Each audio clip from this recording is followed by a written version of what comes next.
guard in the Eastern Conference Finals. It's just tough with those guys physically. I don't know if we can say that about Chris Paul after this year, though. I mean, in most of his career, I know Chris Paul hasn't had the most successful playoff career, but Chris Paul has always shown up. Chris Paul has always played well. I think the hardest part about it more so, I would happily trade Middleton for Chris Paul because it doesn't work with Giannis and Middleton, right? You know that.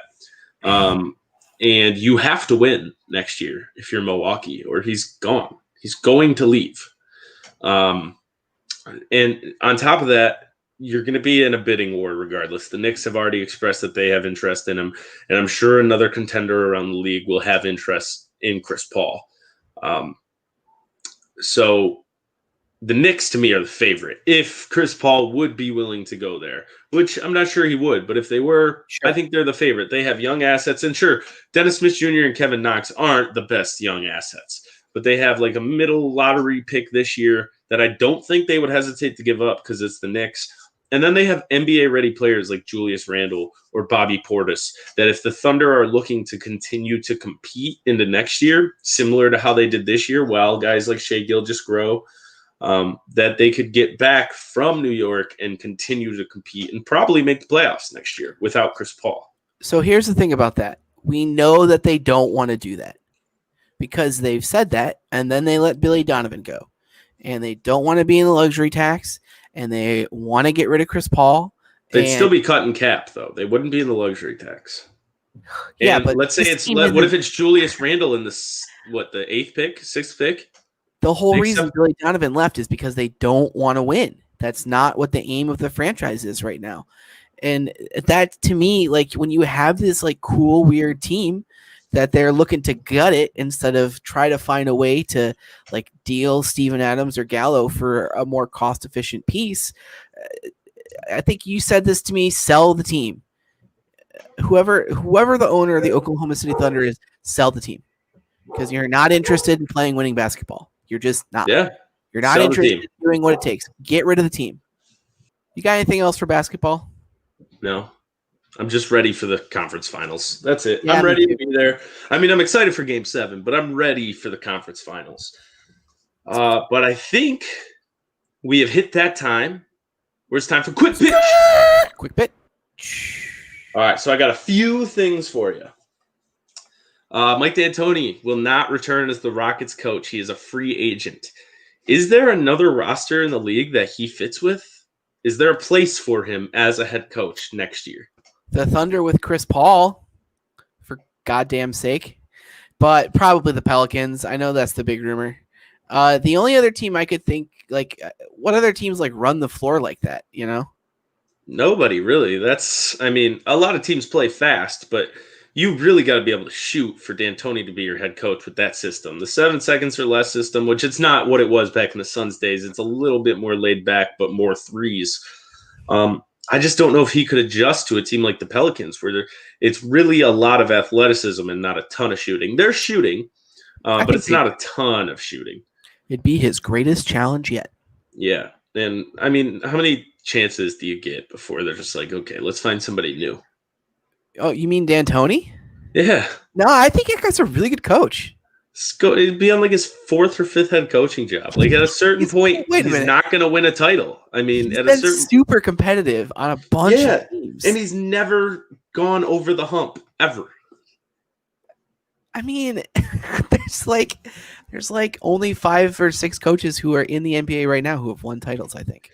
Yeah, but you got to try to find that guy. You don't go to a guy 25 years deep into his head coaching career and say, "Hope you can do it this time, bud." I think D'Antoni could be that guy. I just think that like what he did with the Rockets. Can we have a moment of mourning, actually, real quick for the Rockets? I'm going to crib straight from a Ramona Shelburne tweet. Congratulations to the Rockets for going up against the Warriors, not shying away, not backing down, and saying, we're going to try to compete against you. And they didn't do it. But quite frankly, everybody else in the conference seemed pretty fine just to kind of let it happen. And so I respect what the Rockets tried to do, and I give everybody a B+. Yeah, that roster with James Harden the last couple of years is the most perfect situation for D'Antoni there could be, which is my overwhelming point. There is not a roster that will fit what he does better than what they've constructed there. There's not a front office that will allow him to play PJ Tucker at the 5 like he did there.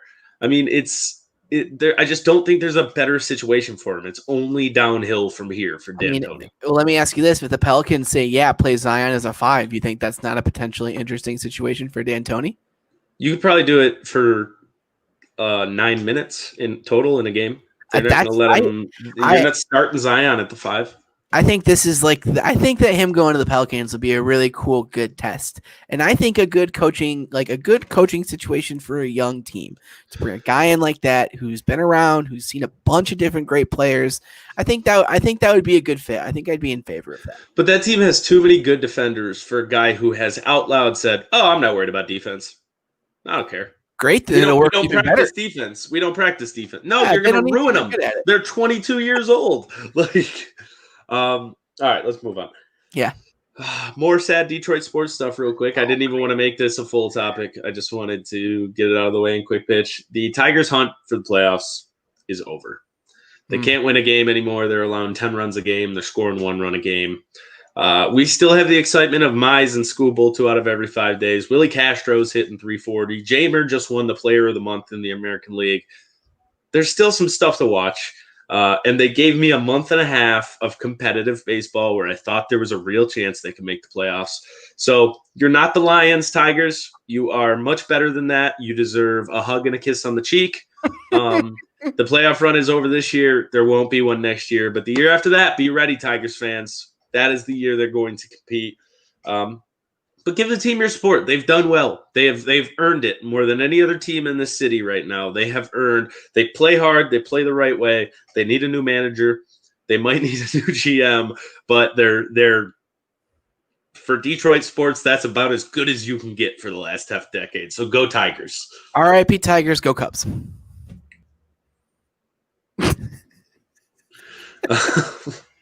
All right, there is no big. So the Big Ten was supposed to vote yesterday about like 3 times. I swear. I feel like they've about playing, and there was no vote. They don't know when the vote's going to be, and it sounds like if they do end up playing, Michigan's not playing with them. Do they play? The Big Ten? No, probably not. If Ohio State wants to play so badly, they can. I don't see why. Go to the SEC, man. Yeah, get the fuck out of here. Go, just do your thing for a year. Who gives a shit? You know? Yeah, I agree. I don't have many thoughts about that because it's all so. I really have no idea what the right thing to do is there. It seems like the right thing to do is no football, but these are also grown men who want to make the decision to play. You're also on a college campus where people who aren't playing football can get the infectious virus that would be being passed around. I don't know the right thing to do. So I don't want to talk about it too much because I can't have a solid opinion on it. You know what I'm saying? Some of these kids are minors or pretty close to it. Like freshmen in college, you can be 17 or 18. In my opinion, you just can't gamble with it. There's just the risk of life outweighs the football, in my opinion. So yeah, that's what I would think. But all right, and then I got one more thing for you. I'm just going to kind of read you off some stats here. Okay, so Albert Pujols the other night hit home run number 660, tying him with Willie Mays for 5th all-time in baseball history. He's got 1 year left on his contract, and then he's probably going to retire. He'll be 42 years old when the contract is up. So he'll probably have between 670 and 690 home runs, which will put him 4th all-time. He'll be 2nd all-time in RBIs. He'll have over 3,300 hits, which would put him top 10. He'll be 5th all-time in doubles. He'll be 10th all-time in runs. He won a Rookie of the Year. He won 2 Gold Gloves, 6 Silver Sluggers, and 3 MVPs with 10 top 5 finishes. Not to mention a 2 times World Series champ. Is he the greatest player to ever live? No. He's top 5, right? I got 5 words in how I feel about this topic. 5 words. Fuck Albert Pujols. Go Cubs. Oh, dude. All right. Well,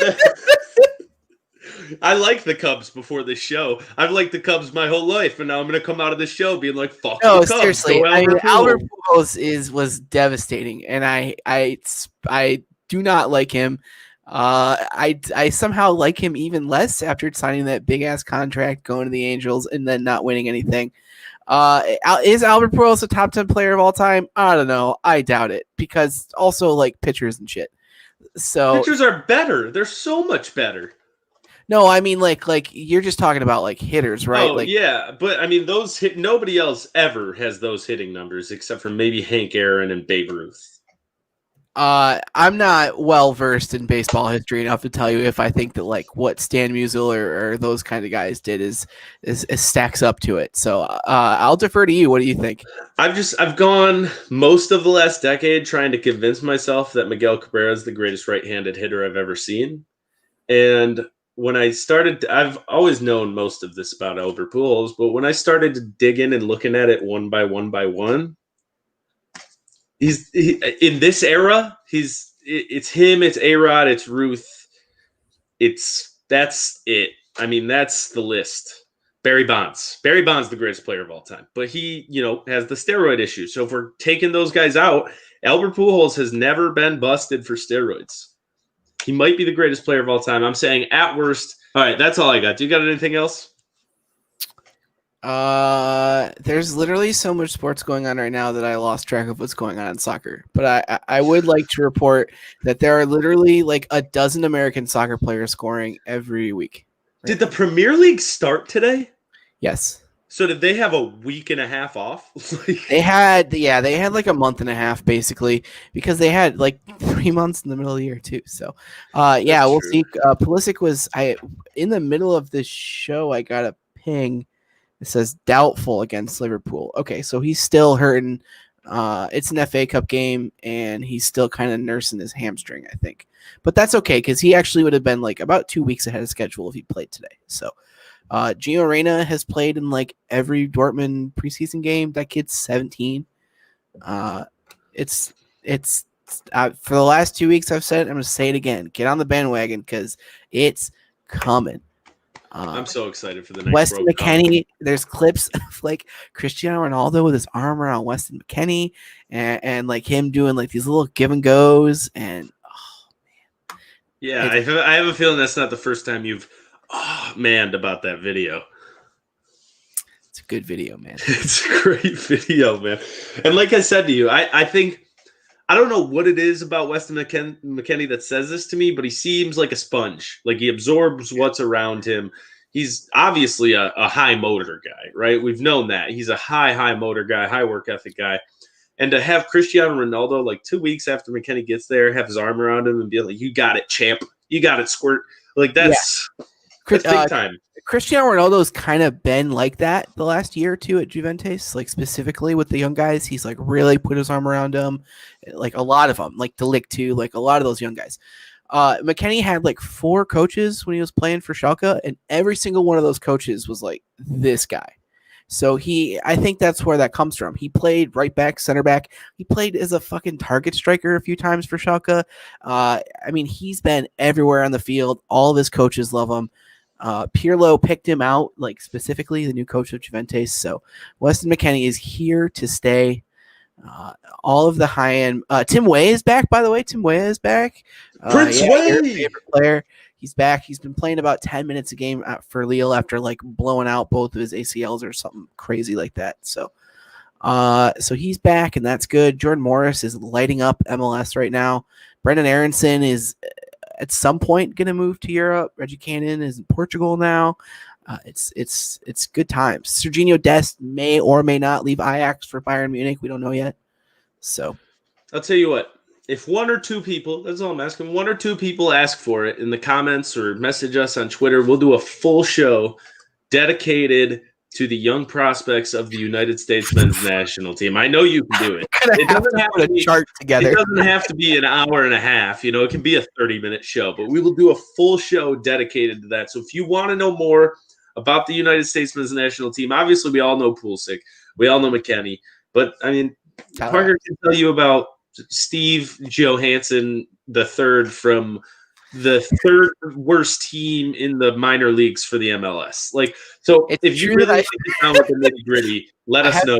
I have been watching some Tacoma Defiance clips. I've been watching a lot of Jose Gallegos, who plays in the USL for some team in San Antonio. So is Tacoma Defiance a team or a person? Tacoma Defiance is Tacoma as a city. Tacoma Defiance is like okay, that's what I thought, but team. I just had to make. You never know with soccer. I mean. I laugh. I brought up Leo Sepulveda in a podcast that we did once, who's like in the third tier in Spain. Just so stupid. Yeah, that's like, yeah. I hope I'm gonna be insufferable during the World Cup. Do not talk during the World Cup. We might have to do like a little 15-minute show after every United States game in the World Cup. Yeah. Like we might just have to little post-game show every time. Oh, Anthony Robinson's officially in the Premier League now too. He's playing for Fulham. Sweet. Which is also cool. Yeah. Good. All right. Well, I think it is time to wrap it up here. I'm going to leave everybody with one more little fun fact that I know you especially will like, Parker. The Chicago Cubs are 28-20 and would be in first place in exactly 0 other divisions in the MLB, but they play in the worst division in the entire league. So more power to them. Do your thing. They had their first round knockout. First no-hitter in like 33 years the other day or something. Alec Mills. Yeah, the Cubs have been really weird this year. They've been strange. And no-hitters are just weird. You never know. It takes, it's just one day. You need 4 or 5 breaks in a no-hitter to get a no-hitter. So they're just weird. It doesn't say Alec Mills is the next coming of Justin Verlander, but it shows that he can get hot. He can get hot and be really good. Yeah.